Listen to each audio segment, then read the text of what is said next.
ஆண்டவராக இயேசு கிறிஸ்துவின் நாமத்தில் என் அன்பின் வாழ்த்துக்கள். இந்த காலை வேளையில் நம்முடைய தியானத்திற்காக நாம் தெரிந்து கொள்கிற வேத வசனம் மத்தேயு எழுதின சுவிசேஷம் 5ஆம் அதிகாரம் 3ஆம் வசனம். ஆவியில் எளிமையுள்ளவர்கள் பாக்கியவான்கள், பரலோக ராஜ்யம் அவர்களுடையது. ஆவியில் எளிமை உள்ளவர்கள் பாக்கியவான்கள், பரலோக ராஜ்யம் அவர்களுடையது. நாம் நம்முடைய வாழ்வில் ஆவியில் எளிமை வேண்டும். நாம் நம்முடைய நிலையில், வேலையில், பதவியில், நம்முடைய படிப்பில், நம்முடைய ஊதியத்தில், நாம் இருக்கிற அந்தஸ்தில், நாம் வாழ்கிற நம்முடைய பட்டணத்தில், வாழ்வில், நம்முடைய வாழ்வில் காணப்படுகிற வசதியில் நாம் பெருமை உள்ளவர்களைப் போல பல நேரங்களில் காண்பித்துக் கொள்ளுகிறோம். பெருமையாக நடந்து கொள்ளுகிறோம், பெருமிதம் கொள்ளுகிறோம். I am well to do in this things. இந்த காரியத்தில் எல்லாம் நான் வளர்ந்திருக்கிறேன், பெரியவனாக இருக்கிறேன் என்றெல்லாம் நாம் பெரிய பெரிய பகட்டான காரியங்களை நாம் நடப்பிக்கிறதை, செய்கிறதை காண முடிகிறது. ஆனால் தேவனாகிய கர்த்தர் நம்மிடத்தில் விரும்புகிறது ஆவியில் எளிமை. அப்படி ஆவியில் எளிமை உள்ளவர்கள் தான் பாக்கியவான்கள். அப்ப அந்த ஆவியில் எளிமை உள்ளவர்களாய் இருக்கிறவர்களிடத்தில் தான் பரலோக ராஜ்யம் அவர்களுடையதாய் இருக்கும். பகட்டாய் இருக்கிறவர்களிடத்தில் பரலோக ராஜ்யம் வருவது இல்லை. ஏனென்றால் பரலோகத்திற்கு போகிற வாசல் குறுகினது. அப்போ நம்ம ஆவியில் எளிமை இல்லாமல் ஒரு பகட்டாய் ஒரு பெரியவர்களைப் போல காண்பித்து கொண்டு நடப்பது என்பது தேவனுக்கு பிரியமில்லாத ஒன்று. ஒரு சமயம் வெளிநாட்டில் நடந்த ஒரு சம்பவம். ஒரு அம்மா பழைய ஜீன்ஸ் பேண்ட்டு, பழைய ஜீன்ஸ் பேண்ட் போட்டு வராங்க. பழைய டிஷர்ட்டு, பழைய ஜீன்ஸ் பேண்ட் போட்டு வந்து சபையை க்ளீன் செய்கிறார்கள், துடைக்கிறார்கள். அந்த பெருக்க வேண்டியது, துடைக்க வேண்டியது, மொழுக வேண்டியது எல்லாம் பொழுகி அதை எல்லா இடத்தையும் கம்ப்ளீட்டும் க்ளீன் பண்ணுறாங்க. உட்கார்ற சேர்லேருந்து, பெஞ்சிலேருந்து எல்லாத்தையும் க்ளீன் பண்ணி பக்காவாக க்ளீன் பண்ணிகிட்டு இருக்காங்க. அந்த சமயத்தில் ஒரு மனிதன் வருகிறார். வந்து அப்படி பார்க்குறார்.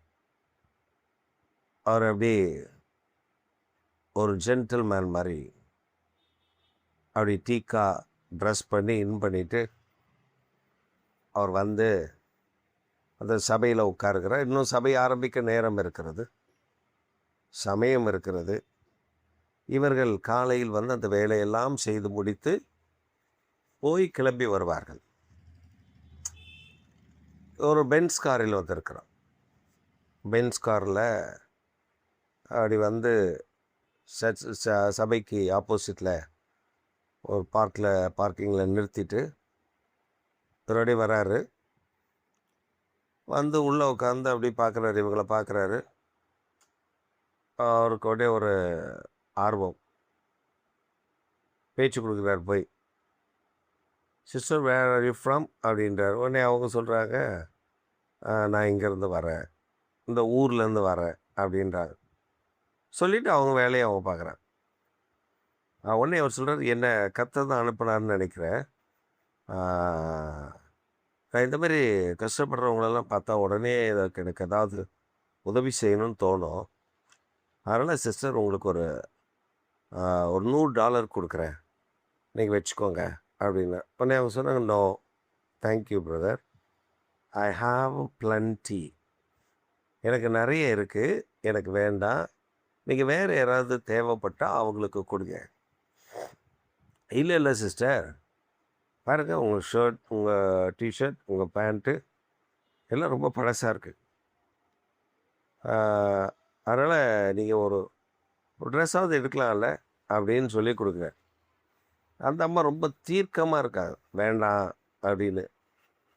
அதனால கேட்கவே இல்லை. தொடர்ந்து நச்சரிச்சுட்டே இருக்காரு. அவங்க கோவம் வந்துருச்சு. அவங்க சொன்னாங்க, பிரதர் நீங்கள் எதுக்கு வந்தீங்க? ஆராதனைக்கு தானே. ஆராதனை ஆரம்பிக்கிறதுக்கு இன்னும் ஒரு சில மணி நேரங்கள் இருக்குது, மணித்துளிகள் இருக்குது. போய் அப்படி ஓரமாக உட்காருங்க, என்னை வேலை செய்ய விடுங்க. நான் ஆண்டோடைய வேலையை செஞ்சிட்ருக்கேன், டிஸ்டர்ப் பண்ணாதீங்க. அவருக்கு ஒரு மாதிரி ஆயிட்டு அவர் எப்படியாவது இவங்களுக்கு ஒரு $100 குத்துறணும் அப்படின்ட்டு ஒரு ஐடியாவில் அவர் காத்திருக்கிறார். ஏன்னா இவர் நிறுத்தின அந்த பென்ஸ் காருக்கு பின்னாடி ஒரு சைக்கிள் நிற்கிது. அந்த சைக்கிளில் தான் இவங்க வந்திருப்பாங்க அப்படின்னு அவர் வெயிட் பண்ணுறார். அவங்க போகும்போது அந்த கூடையில் $100 போட்டு டேக் இட் அப்படின்னு சொல்லலாம் அப்படின்னு ரொம்ப தெனாட்டா மனுஷன் நிற்கிறார். அப்புறம் அந்த அம்மா க்ளீன்லாம் பண்ணாங்க. எல்லாம் பண்ணி முடிச்சுட்டு அந்த திங்ஸ் எல்லாம் எடுத்துகிட்டு போய் ஸ்டோர் ரூமில் அடுக்கிட்டு அந்த துணியெல்லாம் அலசி காய வச்சுட்டு அவங்க அதுக்கப்புறம் கிளம்பி அதுக்குள்ளே அந்த சர்ச்சுடைய அந்த கோயில் பிள்ளை அவரெல்லாம் வந்துட்டார். அவர் சொன்னார், ப்ரைஸ் தி லார்ட் சிஸ்டர் அப்படின்னாரு. ப்ரைஸ் தி லார்ட் சொல்லிவிட்டு அவங்க வெளில போயிட்டாங்க. இந்த பென்ஸ் காரில் வந்தார்ல, பென்ஸ் கார் வெயிட் பண்ணுறார். அவங்க வருவாங்க சைக்கிள் எடுத்துகிட்டு, அடுத்துக்கு போடலாம் காசை, அவங்க கேட்ச் பண்ணிக்குவாங்க, அப்புறம் நம்ம போயிடலாம் அப்படின்னு நினச்சிட்ருக்கேன்.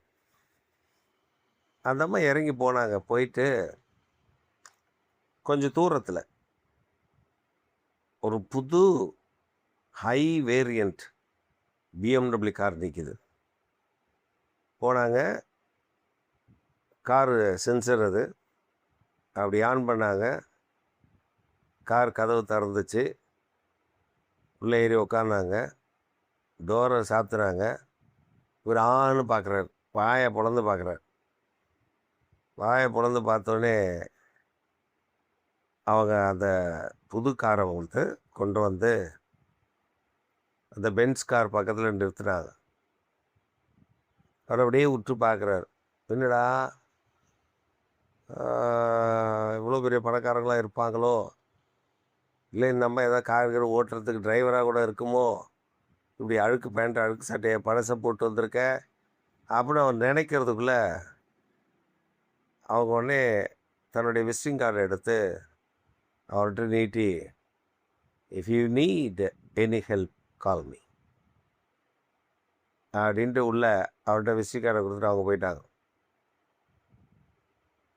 அவர் நினச்சார், என்னடா இது, நம்ம $100 கொடுக்கலான்னு பார்த்தா இந்த அம்மா விசிட்டிங் கார்டு கொடுத்துட்டு போகுது அப்படின்ட்டு அந்த விசிட்டிங் கார்டை வாங்கி பார்க்குறாரு. மனுஷனுக்கு தலையே சுற்றி போச்சு. ஏன்னா இந்த ஆள் அந்த கம்பெனியில் தான், இவங்க இருக்கக்கூடிய அந்த கம்பெனியில் தான் ஒரு சாதாரண லேபராக இருக்கார். அவங்க அந்த கம்பெனியுடைய சிஇஓ. அந்தாலும் சிஇஓ ஆகிறதுக்கெலாம் வாய்ப்பே கிடையாது. அந்த கம்பெனியுடைய சிஇஓ அவங்க. இருந்தாலும் ஒரு சாதாரண கிளர்க்கு அந்த போஸ்ட்டில் தான் இருக்கார். ரொம்ப ஹையெல்லாம் கிடையாது, மேனேஜர்லாம் கிடையாது. ஒரு சாதாரண போஸ்ட்டில் இருக்கார். இந்த ஆளுக்கு இவ்வளோ நக்கல் இருக்குன்னா அந்த அம்மா சிஇஓ ஆச்சு அந்த பெரிய கம்பெனிக்கு. அந்த அம்மாவுடைய இது எப்படி இருக்கும்? சிம்பிளாக இருந்தார். ஆவியில் எளிமை. ஆவியில் எளிமை. ரொம்ப எளிமையாக இருங்க. பரலோகராஜ்யம் உங்களுடையது. மற்றவன் பகட்டாக இருக்கான், மற்றவன் அப்படி இருக்கான், மற்றவன் அப்படி இப்படி இருக்கான், கவலைப்படாது. அவரில் குத்து நீங்கள் கவலைப்படாதுங்க.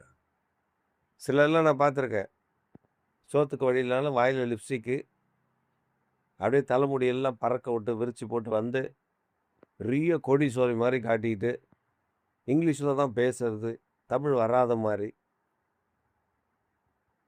ஆனால் நீங்கள் வீட்டில் பார்த்தீங்கன்னா கேவலமான தமிழில் பேசு. ஆனால் இந்த மாதிரி ஆட்கள் ஆவியில் எளிமையெல்லாம் இருக்காது. உங்கள் வாழ்க்கையில் நீங்கள் ஆவியில் எளிமை உள்ளவர்கள். நீங்கள் பாருங்கள், பெரிய பெரிய பணக்காரர்களாக இருப்பாங்க, சாதாரணமான வாழ்க்கை வாழ்வாங்க. சாதாரணமா வருவாங்க சபைக்கு. ஆண்டவருடைய நாமத்த அழகா மகிமைப்படுத்துவாங்க. இந்த காலை வேளையில அப்படிப்பட்ட தேவ பிள்ளைகள தான் கர்த்தர் எதிர்பார்க்கிறார். நீங்க ஆவியில எளிமையா மட்டும் இருங்க. பரலோக ராஜ்யம் உங்களுடையதா இருக்கும். ஆமென். ஆமென்.